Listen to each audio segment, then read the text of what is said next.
Fala, meu povo! Tudo bom com vocês? Finalmente começamos a assistir a 6ª temporada de Black Mirror, que saiu recentemente. Isso! Curiosamente, a Netflix não deveria ter lançado uma série tão grande e impactante durante o próprio evento.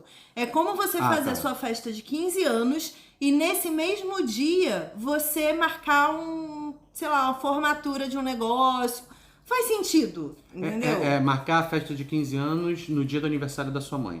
É marcar sua cesárea no dia do seu aniversário. É muito tudo sobre você. A vida não tá assim, entendeu? Então a Netflix errou. E aí, como bons fãs de Black Mirror, a gente falou, cara, não queremos assistir Black Mirror no meio de uma correria. Exato. A gente quer ter aquele momento Black Mirror. Até porque a gente precisa repensar sobre a vida. Claro. As nossas escolhas e os nossos acontecimentos quando a gente assiste cada episódio de Black Mirror. É uma grande terapia. Uhum. E se você chegou aqui apenas pelo título e não sabe quem somos nós, eu sou a Cris. Eu sou o Panda. A gente cria conteúdo aqui no YouTube desde 2011 e desde 2011... Inclusive, a gente é muito fã de Black Mirror. Inclusive, saiu ontem um vídeo aqui no canal sobre a nova série da Brit Marlin. Sim. Falamos sobre The Way. Sim. E por coincidência do destino, esse cenário foi o primeiro cenário de The Way. Da nossa história, sim. E, cara, pra que, sei lá, você conheça um pouco mais da nossa opinião sobre sci-fi e Black Mirror... Tem um cachorro espirrando como sempre.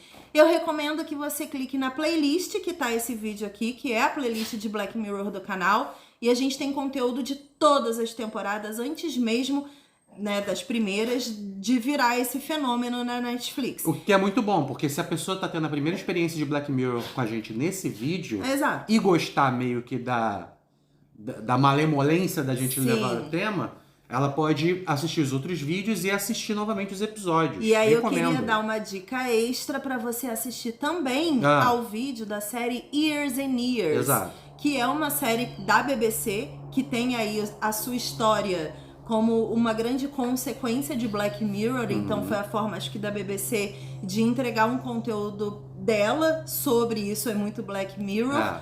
E eu vou deixar o link bem aqui na descrição. Essa série, infelizmente, nesse momento não tá em nenhum streaming aqui no Brasil. Nós agradecemos muito assistir o vídeo até o final. Sim. Então, muito obrigado por você assistir. Deixe seu like, se inscreva no canal. Sim. E esse vídeo que era pra falar de um episódio de Black Mirror não tá falando nenhuma, porque a gente só vai falar dos conteúdos que você pode assistir aqui no canal e vai terminar por aqui. Mentira, não é um grande catálogo de autopromoção. Mas a gente sempre gosta de fazer... Mas a Streamberry não é isso? É isso. Um grande catálogo de autopromoção? Exatamente. Porque esse episódio foi isso. Foi exatamente isso. Mas antes da gente falar do episódio, é importante você saber que a partir de hoje, a gente vai ter um vídeo por episódio de Black Mirror. Não necessariamente um vídeo por dia, pode ser mais de um. Não necessariamente todos com horários bonitinhos para você acompanhar. Então, venha aqui no YouTube caso você não receba a notificação. Boa. Bora lá. Bora lá. O nome do episódio é Joan é Terrível. Sim. Eu fiz algumas anotações aqui de tópicos que eu acho importantes, né? Ela conta a história dentro da história, dentro da história, dentro da história. E isso já é maravilhoso pra quem gosta de sci-fi, pra quem gosta de Matrix. Sim. Que sempre esperou que Matrix fosse uma Matrix dentro da Matrix. O Netflix trouxe um episódio de Black Mirror que é uma Matrix dentro da Matrix. Exatamente. O primeiro tópico que eu anotei é sentir que não é protagonista da sua própria história. Eu acho que isso veio muito com as redes sociais. Sim. E eu acho que essa série, esse primeiro episódio, assim, por mais que ele brinque com o conceito do streaming, né, de que tudo realmente pode ser adaptado, de que tudo pode virar uma grande história, né, a gente viu muito recentemente o documentário da Pepsi na Netflix, que era sobre uma propaganda que a Pepsi fez e as pessoas que foram impactadas com essa propaganda na década de 1980. Então, foi um processo judicial que virou um documentário anos depois que ensina sobre marketing, sobre publicidade e sobre o comportamento humano. Então, é uma coisa que tá acontecendo o tempo todo, né? Eu acho assim, você sentir que você não é protagonista da sua própria história é um reflexo do tédio. A partir do...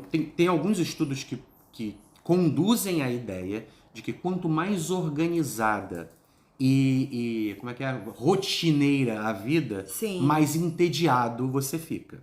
Sim. E aí a vida se torna um grande tédio com fagulhas de felicidade ou de tristezas extremas. E aí eu posso até fazer um vínculo agora até com uma outra série que é muito Black Mirror também, da Apple TV Plus, que é Ruptura. Nossa. É mais ou menos isso que você falou, né? É você viver a parte entediante e o que deveria ser a parte excitante da sua vida de forma separada para uma não impactar a outra diretamente. Mas eu vi esse episódio muito como eu falei, a relação que a gente tem com as redes sociais, que é, por que você entra numa rede social originalmente? Primeiro, porque tá todo mundo ali. Segundo, porque você também quer compartilhar alguma coisa, nem que seja uma foto da sua vida. E, de repente, você começa a perceber que algumas pessoas gostam mais ou menos de partes da sua vida. Você posta foto com seu cachorro, as pessoas dão likes maneiros. Você posta foto, sei lá, lavando a louça, as pessoas não se importam tanto. E aí você passa a mostrar menos o seu lado lavar louça e mais a sua vida com o seu cachorro. De repente, você começa a planejar a sua vida de forma que você tenha mais momentos interessantes com o seu cachorro. Isso. Então você está se tornando a versão que você criou para a rede social e que as pessoas estão mais interessadas em saber. Então, no início desse episódio, eu pensei que ele ia abordar mais esse assunto. Porque já teve aquele episódio dos likes, né? Que os likes mediam se uma pessoa vai direcionando a vida, era mais valorosa do que outras.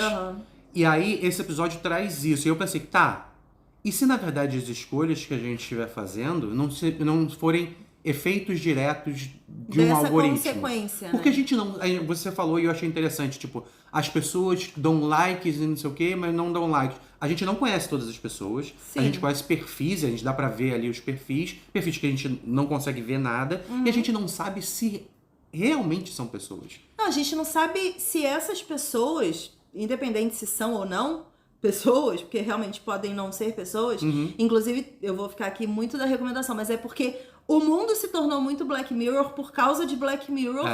Só que Black Mirror existe porque o mundo já era Black Mirror. Então é um grande maluquice.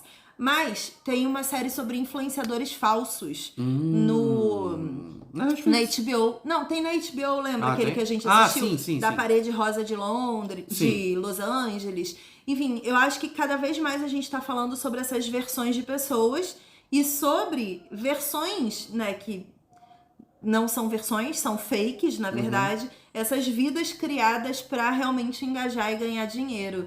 Mas você achou que foi mais pra esse canto do que pro canto eu acho da autopercepção? Eu acho que abre precedentes pra gente pensar que, ok, se existe algum computador quântico gerido por um algoritmo que pode medir e a partir do momento em que ele começa a medir e isso é valoroso pra você, ele começa a ditar, que foi o que você falou, a ditar como pode ser o melhor caminho pra sua vida. Sim. Mas aí a gente tem que pensar que, por exemplo, tem pessoas que ganham muito like com discursos de ódio. Sim. E talvez essas pessoas não queiram disseminar tanto ódio assim, mas elas querem ter relevância virtual. E aí elas começam a doutrinar suas vidas para ter mais discurso de ódio, para chamar mais atenção das pessoas que seguem ela. Eu acho que até a opinião, sabe? Às vezes não precisa nem ser uma grande coisa, assim. Mas eu vejo isso muito no Twitter, por exemplo. Uma pessoa, sei lá, começa a engajar um pouco mais ali seguidores e likes e retweets com uma opiniãozinha polêmica. E de repente ela vê que as opiniões normais da vida dela não são tão interessantes quanto as polêmicas. Sim. Então ela começa a inventar opiniões polêmicas e aí se transformar nessa pessoa polêmica que realmente contradiz tudo, questiona tudo, reclama de um de outro, é mais ácido com alguém. E chega uma hora que você se perde no personagem, né? Você não sabe mais quem é você na vida real. Por causa dessas versões que engajam. A gente viu, por exemplo, que o Facebook, a Meta, né?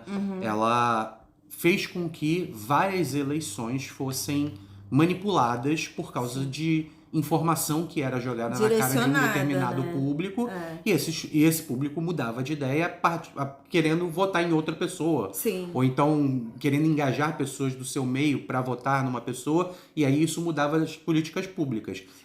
Esse episódio dessa série faz a gente abrir uma lupa sobre isso. Porque se os seus gostos são alterados por causa de inteligência artificial, o algoritmo, por que não a sua vida, cada passo da sua vida? Sim. Não é?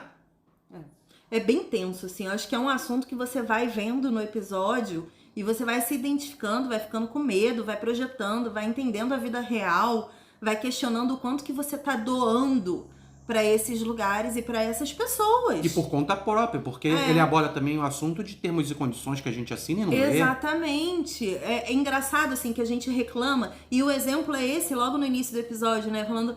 Sabe aqueles termos e condições e você acha muito legal, por exemplo, quando você fala de... Eu não lembro qual é o exemplo exato, mas tipo, quando você fala de banana e aí, de repente, 5 minutos depois aparece uma propaganda de um sacolão que vende banana perto de você. E você acha incrível, você fala, risos, o algoritmo. Ou então, quando você tá na rede social e fala assim, ai, que bom que não tá aparecendo isso daqui... tem alguma coisa muito ruim acontecendo, ai, minha bolha não tá falando disso, e você acha muito interessante, né? Beira o requintado, você se sente realmente alguém da elite de algum assunto. Sim. Do tipo, a minha bolha que é muito culta, não está falando do submarino que foi no Titanic, Uhum. sabe? Você começa a se elitizar. Até que sua bolha se torne algo que não é legal. Não interessante, a partir do momento que te limita a vivência, né? E que outras pessoas não gostem e ataquem. Eu tava pensando sobre isso. Eu lembro uma vez que a gente tava conversando, que eu tava com dor de cabeça, aí falei, nossa, quando eu tô com dor de cabeça. E segundos depois apareceu a propaganda e a gente começou, de comprimido de dor de cabeça, e aí a gente começou a conversar sobre isso. Tipo, será que o celular tá ouvindo? Mas agora, nesse momento, eu já não acredito mais que seja só o celular ouvindo o que você fala. Talvez o algoritmo altere a nossa fisiologia. Porque se for imputado ter dor de cabeça a tal horário pra mim, de alguma forma... Meu Deus, você somatiza? Porque pode ser. Pode ser, pode não ser uma dor de cabeça real. Sim. Pode não ser uma sensação real. Porque é possível, né? E é engraçado que teve um tempo, e aí como as coisas influenciam a gente a realmente quase mudar, assim, organicamente, né? É muito famoso, assim, no mundo dos youtubers, criadores de conteúdos, streamers, tomar energético. Sim. A gente sempre vê. Tipo, evento no lounge onde estão os criadores, sempre tem muito energético. E existe essa romantização do eu nunca descanso, eu estou sempre trabalhando, minha vida é um grande trabalho e tudo mais. Isso é romantizado desde que os criadores de conteúdo começaram a nascer na internet.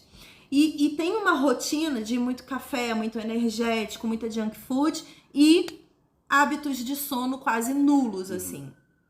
E a gente sempre visitou determinados pontos dessa romantização do criador de conteúdo, mas a gente nunca se sentiu bem. Por exemplo, eu não tomo energético, porque eu já sou taurina. Isso. Com ascendente em touro. Então, como que eu vou tomar uma latinha de taurina hiperventilada? Não tem como, entendeu?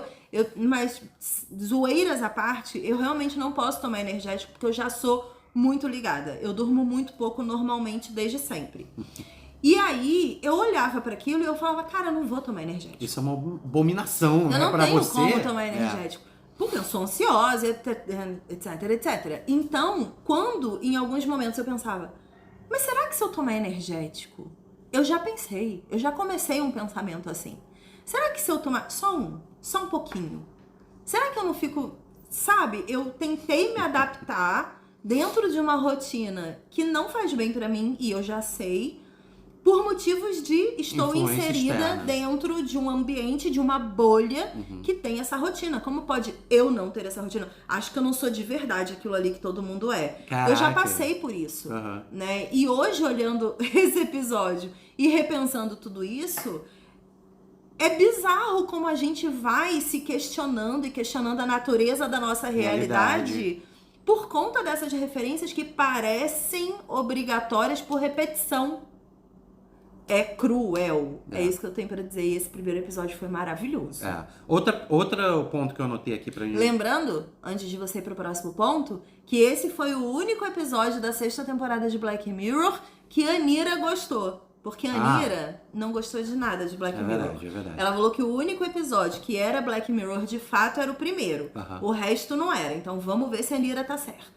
Outro ponto que a gente também já aborda muito e tem tudo a ver com Black Mirror, que eu sempre falei, tipo, nossa, seria incrível a gente assistir shows de cantores que não existem mais, né? a gente ver filmes com atores que já não existem mais. O deepfake proporciona isso. Sim. E aí ele expandiu sobre essa ideia do deepfake e o supercomputador quântico, que ele consegue usar o rosto de atores que estão vivos. Você assina um contrato, né?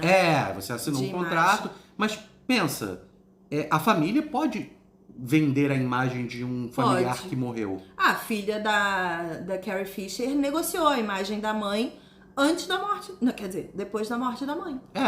Não é? A princesa Leia, pra quem não sabe de Star Wars. Porque ela estava no filme Sim. e ela já não estava mais viva. Sim. Eu não lembro quem foi, se foi o Harrison Ford. É alguém da geração do Harrison Ford, eu não sei quem é. Grande ator, assim, maravilhoso. Desculpa não lembrar seu nome se você estiver vendo esse vídeo. Ele falou recentemente em entrevista que ele nunca, jamais, em hipótese alguma, em nenhum universo e nem condição, ele vai assinar algum documento que dê o direito de utilizar em qualquer parte do corpo dele. Eu lembro que a fala foi muito perfeita sobre isso. Para fazer conteúdos, filmes, qualquer coisa depois que ele morrer. Ele falou, gente, no momento que eu morrer, minha imagem morre comigo. Ela não vai ficar pra mais ninguém. Porque ele falou, tipo, não é justo, nem com as pessoas que são fãs do meu trabalho, que a minha imagem ecoe. Vai deixar de ser o meu trabalho. E eu não posso desvalorizar o que eu fiz. E isso faz muito sentido. Né? O seu legado morre com você? Não. Mas você morre com você, gente. Você não cria mais legado depois que morreu. Ou cria, né? Depende do eco do que você deixou de legado. Sócrates está aí para isso, que continua sendo citado então, dia após dia. Essa parte final, tu cria legado assim. Mas aí não são novos legados. São ecos de legados que tu já deixou antes de morrer. Pronto. Fechamos assim. Pode seguir.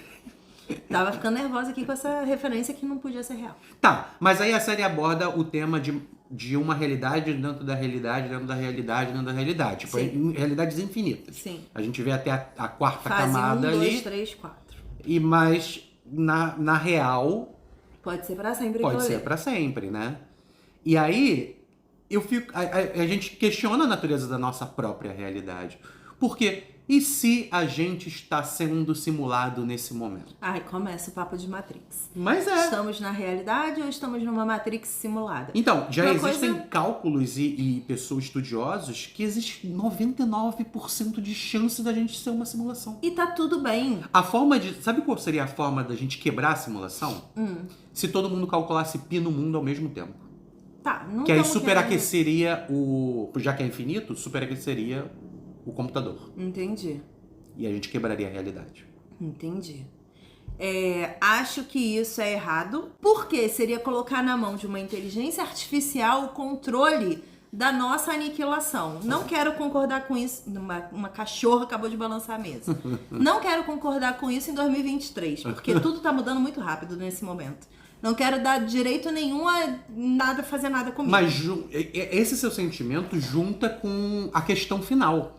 Porque é aquele negócio, se você é uma simulação e você definha essa simulação, isso é um suicídio? Porque no momento que ela foi bater no supercomputador, eles falam, cara, mas a nossa existência aqui vai deixar de existir se você bater nesse negócio. Então, mas pensa no seguinte, vamos supor que você seja um autor muito... Foi mal, fui eu. Vamos supor que você seja um autor muito importante, assim. E você tenha muitos livros publicados e as pessoas se inspirem muito em você. E de repente você fala assim, cara, eu não sou mais essa pessoa que falou tudo isso. Eu vou pagar o que for para recolher todos os meus livros do mundo e deletar. Eu não quero que a minha existência seja através por desse esse livro. pensamento. Então eu quero apagar tudo isso aqui. É certo você fazer isso? Você vai conseguir, de fato, apagar a sua existência fazendo isso? É porque entendeu? O eco depende muito da circunstância. Não é só você. Tipo, não eram só elas ali que sabiam do que estava rolando. Era muita gente. O eco disso continua. Quem fez esse computador da primeira vez faz de novo. E pode continuar não apenas com o histórico, como com essa reviravolta incrível do computador ter sido destruído. Entende? Que é uma coisa que... É muito difícil você encontrar o limite disso, aonde termina, onde é o começo e onde é o fim. Aí a gente volta pra Dark, não sei. Mas vamos lá. A partir do momento que uma inteligência artificial pensa como um ser humano, porque é isso que eles já trataram, né? As pessoas ali dentro, que estão dentro daquela realidade simulada, elas pensam como um ser humano. Sim. E hoje em dia a gente acompanha a evolução da inteligência artificial, que está tentando se aprimorar mais, cada vez mais, no pensamento como um ser humano. Sabe uma coisa, parênteses disso que você falou? Eu tava vendo no TikTok essa semana que tem, a galera mais novinha, que tá aí na escola e tudo mais, eles estão lendo livros através de resumos do ChatGPT. Sabe o que essa geração tá recebendo? Por exemplo, eles colocam lá, quero ler Dom Casmurro, por favor me dê um resumo das partes que são mais relevantes para eu dizer que sei o que existe nesse livro Dom Casmurro. O ChatGPT faz o resumo do jeito dele, do que ele considera importante. Então, existe uma geração que vai ter uma lacuna de conhecimento, porque não vai ter consumido organicamente aquele produto até o fim, né, do início ao fim, e que vai ter uma memória diferente de todas as gerações anteriores. Porque vai ter coisa que eles não vão saber. Eles só vão saber o que a inteligência artificial tá dizendo que é importante eles saberem. Ele tá acabando o critério. Não existe critério pessoal mais. Mas o professor não faz isso? Em sala de aula? O professor, Mas aí, ele não te apresenta todo o conteúdo todos os fatos, sobre... inclusive é irritante. Inclusive, alguns fatos são mentirosos. São. Principalmente em aula de história. Mentiroso, não vamos agredir aqui a classe. É um fato editado. Vamos usar esse termo que é mais rebuscado. Qual a diferença? Entre o charme e o funk? Não, entre o chat bonito e o outro GPT elegante. te trazendo uma visão superficial sobre um assunto e você se Não tem apropriando diferença. daquele conhecimento. Não tem diferença. Então sempre Exato. foi assim, correto? Sempre quando alguém tenta ensinar algo A gente tem alguém, o efeito Mandela, né? Aquele negócio de que a gente tem informações e conhecimentos que estão na nossa mente, a gente não sabe de onde veio, se é real ou não, mas que a gente assume como verdade. mais uma prova da simulação. Sim. Aí, o que acontece? Se essa máquina que pensa como uma pessoa, né? Aí bota o chat GPT, bota a inteligência artificial dentro da Matrix qualquer coisa. Se eles pensam de fato como um ser humano, eles não existem? E aí o que é existência, né? Pensamento. A gente vai pra isso. O penso logo Exato. existo é baseado nisso. Porque você não consegue provar a existência de nada material. Não, é a galera olhando pro penso logo existo e falando contraproposta. Penso logo existo e tem um corpo orgânico. Vamos botar esse subtítulo. Mas que é a gente não importante. consegue provar que as sensações de corpo orgânico são reais. Sim, então a gente Podem não ser tem como só provar sensações nada. neurais. Gente, eu acho que o que a gente tem que combinar é o seguinte, vamos indo. Não tem muito como controlar as coisas. Vamos indo e vamos vendo qual vai ser. Só tenta não fazer nenhuma bosta no meio do caminho. Eu acho que essa é a melhor dica que a gente pode tirar desse episódio. Vai seguindo. E se por acaso estiver com dor de barriga, não sai de casa vestida de cheerleader. Por quê? De Arlequina pra ir pra uma igreja no meio de um casamento. Se você fizer um cocô na frente de uma galera, em alguma versão do multiverso, estarão dizendo que você fez isso de propósito. E pode não ter sido originalmente isso. Entendeu? A gente não tá tendo como controlar o eco. Então vamos tentar controlar o... Mas a nosso grande aqui. mensagem desse episódio, sabe qual é? Não. E se a Joan tendesse a não ser terrível? O nome da série é Joan é Terrível. Sim. E ela em momento nenhum ela questionou atitudes terríveis. Ela engajou em ser cada vez mais terrível. Sim. Em momento nenhum ela falou: se está retratando a minha vida, vou passar um dia meditando, vou ajudar outras pessoas. Vou me tornar não terrível. Eu vou mostrar que o que a rede Mas foi social isso que eu falei. A partir do momento que o seu pior começa a ser mais enaltecido do que o seu melhor, e rede social engaja por isso, porque ninguém quer ver você sendo feliz, todo mundo quer ver você se ferrando.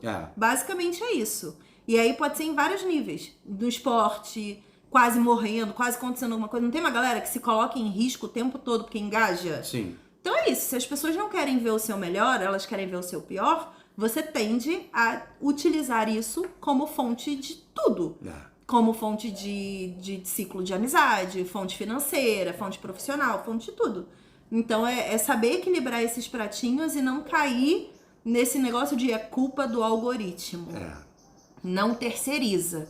Assuma a responsabilidade. Inclusive eu anotei uma frase aqui do Kant que é: o objetivo do humano é o dever. E o dever é aprender quais são os valores, as virtudes e correr atrás para obter sabedoria na vida. É isso. Se isso não é ensinado, não tem como acessar. Não tem como. Então, assim, a gente está numa sociedade que é potencializada a especialização para uma carreira, Sim. para desempenhar um papel social. Mas e aprender sobre o que é o ser humano? Porque as pessoas só não vão se comportar dessa forma, como a série apresentou, se elas aprenderem o que é ser um ser humano de verdade. Sim. Então, a única forma de não cair no ciclo e Black Mirror se tornar realidade é você, mesmo que julgado pelas outras pessoas de uma forma negativa, desempenhe o seu melhor. É isso, gente. E que a gente siga tentando não ser muito Black Mirror. Bom, agora a gente vai para a segunda fase desse projeto Black Mirror sexta temporada, que é assistir o primeiro de todos os episódios dessa temporada que a galera não curtiu. Exatamente. Se você curtiu a temporada inteira de Black Mirror, comenta aqui, porque eu preciso ver alguém que tenha curtido. Eu tô com muito medo de ou me tornar óbvia e também não curtir, ou me tornar chata pra caraca, que existe uma tendência muito forte, gostando do que as pessoas não gostaram. Mas e aí se as pessoas começarem a falar que você é chata pra caraca, aí a Netflix faz uma série de Cris é chata pra caraca, como é que você vai se comportar? Eu não tenho ideia, isso é pra Cris do futuro. Mas isso você vê lá na Netflix. Deixa. Ou no Strawberry. É Strawberry, né? Strawberry. Strawberry. Beijo e até a próxima. Tchau. Deixa o like.